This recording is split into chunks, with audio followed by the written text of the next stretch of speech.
اعوذ باللہ من الشیطان الرجیم بسم اللہ الرحمن الرحیم اعوذ باللہ من الشیطان الرجیم بسم اللہ الرحمن الرحیم۔ تلاوت کردہ آیات مبارکہ کا ترجمہ۔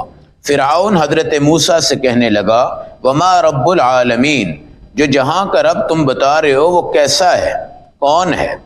قال رب السماوات والارض، آپ نے فرمایا وہ آسمانوں کا بھی رب ہے، زمینوں کا بھی رب ہے، وما بینہما، اور ان کے تمام درمیانی جہاں کا بھی رب ہے، ان کنتم موقنین، اگر تم یقین رکھو تو اتنی ہی تعریف کافی ہے۔ قال لمن حولا، فرعون نے اپنے سپاہیوں سے دائیں بائیں جو تھے ان سے کہا الا تستمعون، کیا موسیٰ کی دلیلیں سن رہے ہو؟ قال ربکم ورب آبائکم الاولین، تو موسیٰ نے فرمایا کہ وہ صرف تمہارا ہی نہیں ہے بلکہ تم سے پہلے باپ داداؤں کا رب بھی وہی ہمارا اللہ ہے۔ قال ان رسولکم الذی ارسل الیکم لمجنون، فرعون اپنے سپاہیوں سے کہنے لگا یہ رسول جو تمہیں آ کر کہہ رہا ہے نا میں رسول ہوں، یہ لمجنون، یہ کوئی مجنون بندہ ہے۔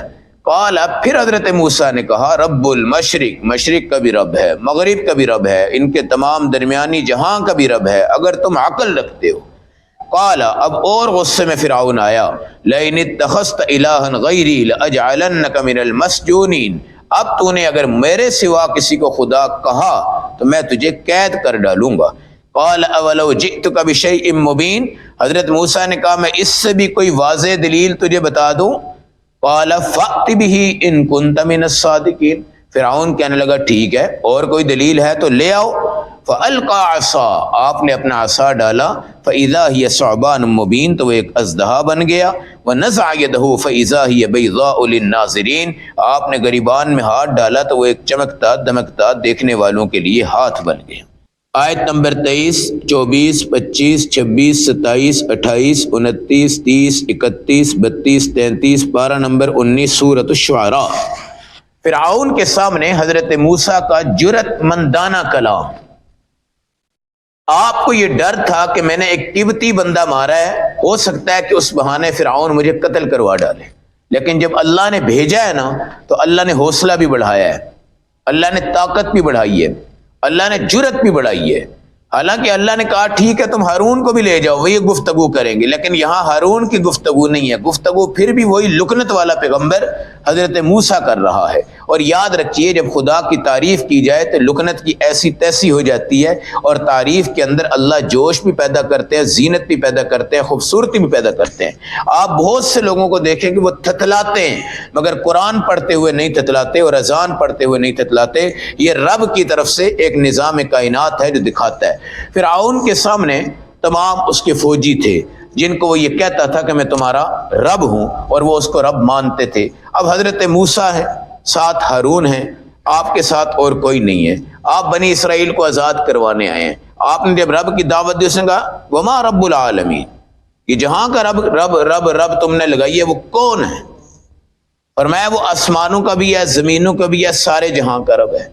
جب یہ سنا اس کو تو پتا ہے یار میں تو آج تک آسمان پہ نہیں گیا، میں وہاں کا رب تو نہیں ہو سکتا، تو اس کو یہ دلیل سن کے غصہ آ گیا، غصہ آیا۔ جب اگلے کے پاس دلیل نہیں نہ ہوتی اس کے پاس غصہ ہی رہتا ہے۔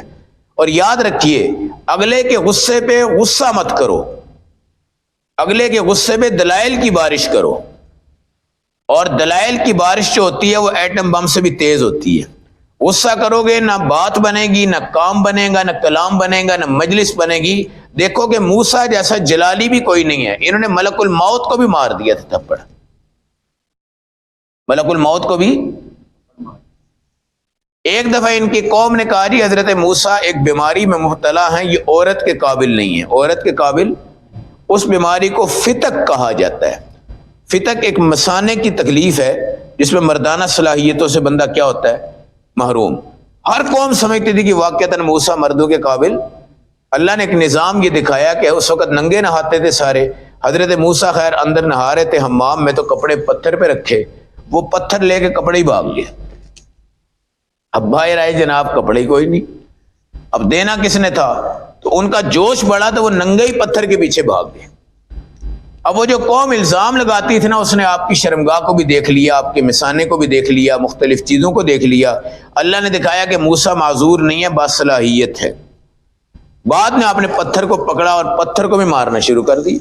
صوبی حجر صوبی حجر صوبی حجر، میرے کپڑے لا میرے کپڑے لا میرے کپڑے لا۔ وہ بھاگا، آپ پیچھے بھاگے، آپ نے پتھر کو بھی مارنا۔ غضب تھا نا، غصہ تھا۔ اس طرح ملک الموت آیا ہے، آپ نے اس کو بھی کھینچتان کر دی۔ وہ اپنے رب کے پاس جا کے کہنے لگا جی مجھے آپ نے کس کے پاس بھیجا ہے جی؟ وہ تو مرنے پہ تیار ہی نہیں ہے، وہ تو انہوں نے مجھے مارا ہے۔ اب یہاں یہ سوال تو نہیں ہو سکتا کہ اسرائیل تو بھائی جان قبض کرنے آئے تھے، ان کو مارا تو وہ کیسے واپس چلے گئے؟ وہ وقت ابھی موت کا نہیں آیا تھا، وہ صرف جانچ پڑتال کرنے آئے تھے۔ کبھی موت ایسے بھی گھوم جاتی ہے، کبھی موت ایسے بھی گھوم جاتی ہے۔ دنیا کی مثال اس طرح ہے کہ جس طرح یہ تھدیاں ہیں نا نوٹوں کی، پورا جال ہے اور آپ اس کے پیچھے تیزی سے بھاگ رہے ہیں، اور ملک الموت آپ کے پیچھے بھاگ رہے ہیں۔ آپ کے ہاتھ میں وہ تھدی آنی نہیں ہے، اس سے پہلے ہی آپ نے کائنات میں ختم ہو جانا ہے۔ اب وہ اس کو غصہ ہے، دلائل تو اس کے پاس ہو ہی نہیں سکتے، وہ باطل پہ ہے، باطل پہ ہے۔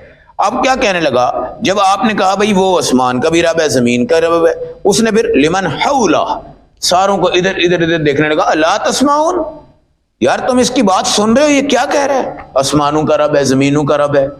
اب اس کو تو یہ پتا ہے نا کہ رب ہوتا کیا، اس کو یہ پتہ ہی کوئی نہیں ہے، لیکن موسیٰ کو پتا ہے کہ رب کون ہے۔ اب وہ غصے آیا۔ قال ربکم، موسیٰ نے ایک اور دلیل پیش کر دی۔ ربکم، وہ تمہارا بھی رب ہے۔ اب جو اپنے آپ کو رب کہہ رہا ہے اس کو بھی موسیٰ کہتے ہیں وہ تیرا بھی رب ہے، تیرے باپ کا بھی رب ہے، تیرے دادے کا بھی رب ہے، تیرے پردادے کا بھی رب ہے۔ اب فرعون کا غضب اور بھڑک گیا۔ یہ مناظرانہ انداز ہے۔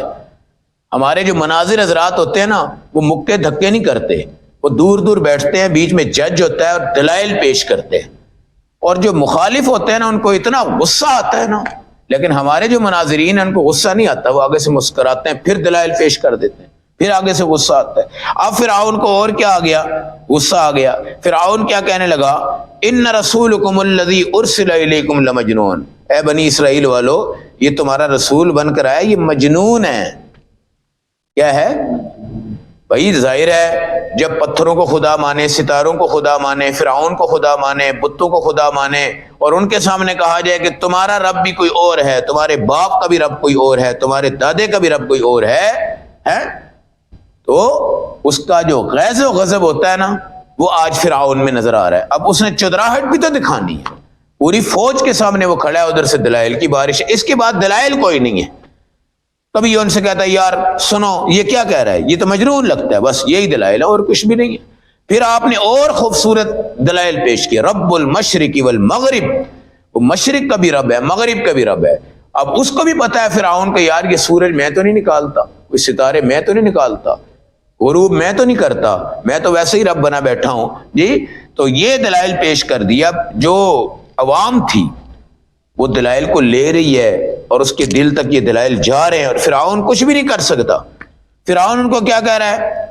اب اس نے ڈائریکٹ غصے میں کہہ دیا، لئن اتخذت الہا غیری لاجعلنک من المسجونین، اگر تو اب کہے گا نا کہ خدا ہے کوئی اور تو میں تجھے قید کر دوں گا۔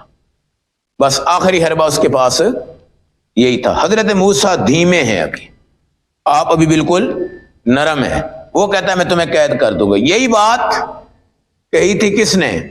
مصر کا جو بادشاہ تھا، جب اس کی بیوی زلیخا تھی، جب حضرت موسیٰ علیہ السلام سے پہلے یوسف علیہ السلام کے جو واقعات آپ پڑھتے ہیں، جو تہمت لگائی اس نے جی، تو اس نے زلیخا نے موسیٰ علیہ السلام سے، اسے یوسف علیہ السلام سے کیا کہا تھا؟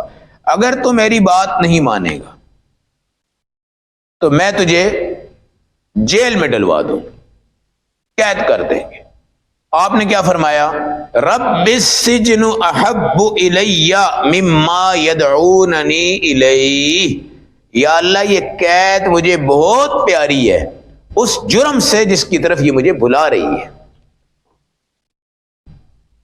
یہ قید و بند کی صعوبتیں ہمارے اکابر کو پتہ ہے۔ ہمارے نبی کو شعب ابی طالب میں 3 سال تک قید رکھا گیا، ہمارے اکابرین کو قید رکھا گیا، جیل کی سلاخوں کے پیچھے قید رکھا گیا، اور انہوں نے قید کے اندر کتابیں لکھ ڈالی ہیں۔ 1 مہینے میں قرآن حفظ کیا ہے، 1 سال میں حضرات نے قرآن حفظ کیا ہے، تفاسیر لکھ دی ہیں جیل میں بیٹھ کے۔ یہ نہیں ہے کہ نکمے جیل میں بیٹھے ہوئے تھے، ان کا ٹھیک ہے یار ہم جیل میں ہیں، مصروفیت ختم ہو گئی ہے، اب کام کرتے ہیں دین کا۔ حضرت موسیٰ آپ دھیمے ہیں، آپ نے کوئی غصہ نہیں کیا، آپ نے کہا اولو جئتک بشیء مبین، چل یہ دلائل اگر تو نہیں سمجھ رہا میں تجھے کوئی اور دے دوں، کوئی اور دلائل دکھاتا ہوں۔ قال فأت بہ ان کنت من الصادقین، کہنے لگا ہاں ہاں ٹھیک ہے، کوئی اور ہے تو وہ دکھاؤ۔ یہ تمہارے، وہ کہنے لگا ڈکوسلے، یہ کوئی دلائل نہیں ہے، تم کہہ رہے ہو آسمان کا رب، زمین کا رب، مشرق کا رب، مغرب کا رب، فلاں کا رب، فلاں کا رب، فلاں، یہ کوئی نہیں ہے۔ قوم کو بھی کہنے لگا کوئی دلائل نہیں ہے، ان رسولکم الذی ارسل الیکم لمجنون، یہ مجنون والی باتیں ہیں، یہ دلائل نہیں ہے، یہ دلائل نہیں ہے۔ اب قوم خوف زدہ بھی ہے اور اس کے سامنے کچھ بولتی بھی نہیں ہے۔ اب ایسے دلائل آپ نے دیے کہ جس کے سامنے سارے ہی سر جھکا گئے اور لاجواب ہو گئے۔ وہ کیا تھے؟ عصا آیا، اس نے جادوگر بلا دیے، جادوگروں نے اپنے اپنے ڈالے، سانپ وغیرہ آگے پیچھے سب کچھ بن گئے، تو لاٹھیوں سے حضرت موسیٰ کا جو عصا تھا وہ اژدہا بن گیا اور ان سب کو نگل گیا، اور وہ سارا قصہ ہی کیا ہو گیا؟ ختم ہو گیا۔ اب یہاں پر کون بول سکتا ہے؟ اس طرح حضرت ابراہیم نے نمرود کو لاجواب کیا تھا جب یہ کہا تھا کہ میرا اللہ زندہ کرتا ہے۔ اس نے کیا کیا؟ ایک آزاد سڑک سے جاتا ہوا بندہ پکڑا، پھانسی کی گھاٹ پہ چڑھا دیا۔ جس کو پھانسی لگنی تھی نا آج، اس کو اٹھایا، آزاد کر دی۔ اس نے کہا دیکھو جس کی موت آئی تھی نا پھانسی، اس کو میں نے آزاد کر کے بچا لیا ہے، اور جو بچ کے چل رہا تھا آزاد، اس کو میں نے موت پہ ڈال دیا۔ پھر آپ نے کیا کہا تھا؟ میرا اللہ مشرق سے سورج نکالتا تو مغرب سے لیا۔ وہ بھی یہاں پہ ناکام ہو گیا، یہ بھی یہاں پہ ناکام ہو گیا، لیکن مانتا نہیں تھا۔ پھر آپ کو وہ جو اژدہا دیکھا گیا، اب اس کی تفصیلات آگے آئیں گی۔ رات جب ہوئی تو جتنے جادوگر تھے انہوں نے پگڑی پہنی، سفید کپڑے پہنے، داڑیاں تھی سب کی، داڑیاں بھی انہوں نے سیٹ کی، سیم حضرت موسیٰ کا نقش بنایا جی۔ اور یہ جو نقش ہوتا ہے نا، یہ نقل ہے، نقل کو اللہ اصل کرتے ہیں نا۔ ابو محذورہ تھے نا ہمارے نبی کے صحابی، حضرت بلال اذان دیتے، وہ چھوٹے سے بچے تو کہتے اللہ اکبر اللہ اکبر، وہ بھی پیچھے سے اللہ اکبر اللہ اکبر۔ آپ نے کہا ادھر آؤ، ادھر۔ وہ ڈر بھی رہے ہیں، خوف زدہ بھی ہیں۔ ہمارے نبی نے ان کو یہاں سے پکڑا، پھر ہاتھ پھیرا، پھر آپ صلی اللہ علیہ وسلم نے ابو محذورہ کو اذان سکھائی، بلال سے کہا۔ پھر ہمارے نبی نے فرمایا یا اللہ اس کی نقل کو اصل فرما دے۔ پھر ابو محذورہ میرے نبی کے مؤذن تھے، عبداللہ ابن مکتوم آپ کے مؤذن تھے، حضرت بلال آپ کے مؤذن تھے۔ ابو محذورہ بڑے خوبصورت صحابی تھے، بہت خوبصورت صحابی تھے، اتنے لمبے بال رکھے ہوئے تھے کہ لوگ کہتے ہیں ملنگ جا رہا ہے، فقیر جا رہا ہے، یار کوئی حالت تو سیدھی کر لے۔ آپ کہتے ہیں جب میں چاچا بلال کی نقل لگاتا تھا نا، میرے نبی نے میرے سر پہ ہاتھ پھیرا تھا ایسے۔ اس کے بعد میں قیامت تک، اپنی موت تک ان بالوں کو کبھی بلیڈ نہیں لگاؤں گا، اس پہ رسول پاک کا دست مبارک ہے۔ اسی طرح دنیا سے انتقال کر گئے تھے، انہیں بال نہیں کٹوائے تھے۔ حضرت ابو محذورہ عظیم صحابی تھے، اللہ نے نقل کو اصل کر دی۔ اب یہاں یہ مقابلے کے لیے آئے تو اللہ نے ان سب کو ایمان کی توفیق عطا کر دی۔ حضرت موسیٰ کے اوپر اللہ نے وحی بھیجی، دیکھو یہ سارے مسلمان ہوئے ہیں، تیری مشابہت کی وجہ سے ہو گئے۔ موسیٰ علیہ السلام نے اللہ سے کہا جی اصل بدماش مجرم تو کھڑا ہے فرعون، جس کو دلائل دیے ہیں وہ تو کھڑا ہے اس طرح۔ اللہ نے کہا کہ اگر یہ بھی تیری مشابہت بنا کے آتا تو میں آج اس کو بھی مسلمان کر دیتا۔ وہ مسلمان نہیں ہوا۔ اس کی فوج جو تھی، جادوگر جو تھے، نجومی جو تھے، کاہن جو تھے، یہ جادو کا دور تھا، وہ سارے کیا ہو گئے تھے؟ مسلمان۔ اس لیے جو داڑھی ہے نا، داڑھی یہ کسی مولوی کی تقریر اور بات نہیں ہے بھائی، یہ رسول پاک علیہ السلام کا شعار ہے. کیا ہے؟ حضور پاک کا شعار ہے. ایک داڑھی کا بال، ایک سر کا بال، ایک داڑھی کا بال، ایک سر کا بال صحابہ نے نبی کا زمین پہ نہیں گرنے دیا. یہ ہمارا عقیدہ ہے. ایک بال بھی صحابہ نے نیچے نہیں گرنے دی. صحابہ نے یہ منہ مبارک رکھے ہوئے تھے. آج کل نا بڑے بڑے عاشق رسول ہیں جو کہتے ہیں جی ہمارے پاس منہ مبارک ہے، آئیں زیارت کریں، آئیں زیارت کریں. ایک آدمی یہاں پہ باغبان پورا لاہور میں تھا، وہ ہمارے ایک دوست تھے حاجی نور محمد صاحب، بڑے مذاقی بڑے اچھے آدمی تھے. وہ مجھے کہنے لگے یار ایک فون آ رہا ہے ادھر سے، وہ کہتا ہے جی آپ کو ہم بال کی زیارت کروائیں گے اور آپ ایک دفعہ آ جائیں. خیر ہم جاتے وہاں پہ، میں بھی گیا تو وہ بال رکھا ہوا تھا، کہتا درود پڑھو تو یہ ہلتا ہے، درود پڑھو تو ہلتا ہے. خیر جو بھی تھا وہ بال دیتا جائے سب کو اور ایک بکس ساتھ دے کے جی اس میں پیک کر کے رکھنا ہے آپ نے.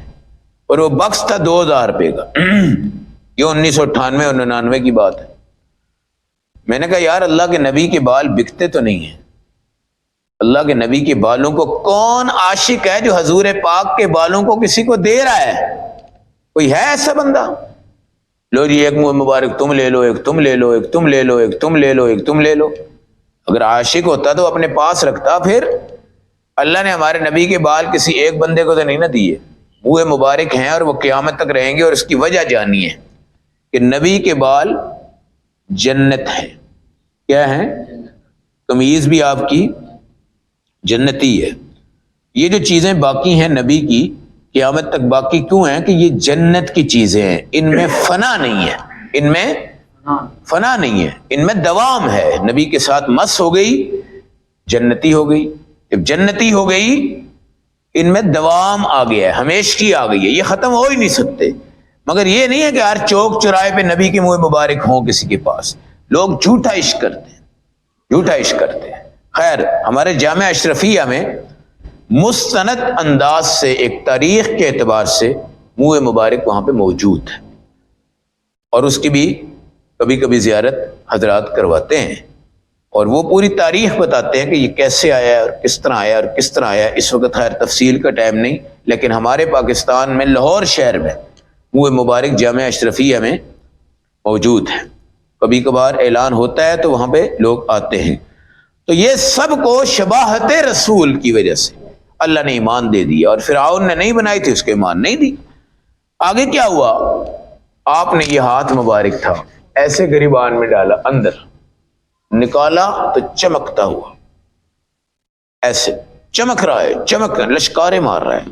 آپ کا ید بیضا سنا ہے نا، حضرت موسیٰ کا معجزہ ہے ید بیضا، بیضاء للناظرین، سارے دیکھنے والوں کے لیے وہ چمک اٹھا. اب معجزے کے سامنے تو کسی مائی کا لال کھڑا نہیں ہو سکتا. بھائی معجزے کا مطلب یہ ہے کہ سارے پہلوان عاجز آئیں گے، بادشاہ عاجز آئیں گے، تمام چیزیں عاجز آئیں گی. فرعون یہاں سے نکما ہوا، نامراد ہوا، منہ نیچے کیا اور نیچے کرتے ہوئے کیا ہو گیا؟ بھاگ گیا. اللہ نے آج موسیٰ علیہ السلام کو یہ بتایا ہے کہ جب تجھے میں نے ابتدا میں دین کی دعوت کے لیے بھیجنے کا کہا تھا تو ڈر رہا تھا، خوف زدہ تھا. تو یہ سمجھ لے کہ رب نے تجھے جب بھیجا ہے تو اللہ کے دین کی دعوت دیتے دیتے دیتے تیری جرت کہاں تک آ گئی. کسی دلیل پہ تو پیچھے نہیں ہٹا، پھر اگلی دلیل، پھر اگلی دلیل، پھر اگلی دلیل، پھر اگلا معجزہ، پھر اگلا معجزہ. وہ سیخ پا ہو گیا، وہ لال سرخ ہو گیا. اس نے آپ کو قید کی دھمکی دے دی، اس نے یہ تمام نظام کر دیے، اس کے باوجود استقامت آپ کے ہاتھ میں تھی. اللہ ہم سب کو اپنی محبت نصیب فرمائے.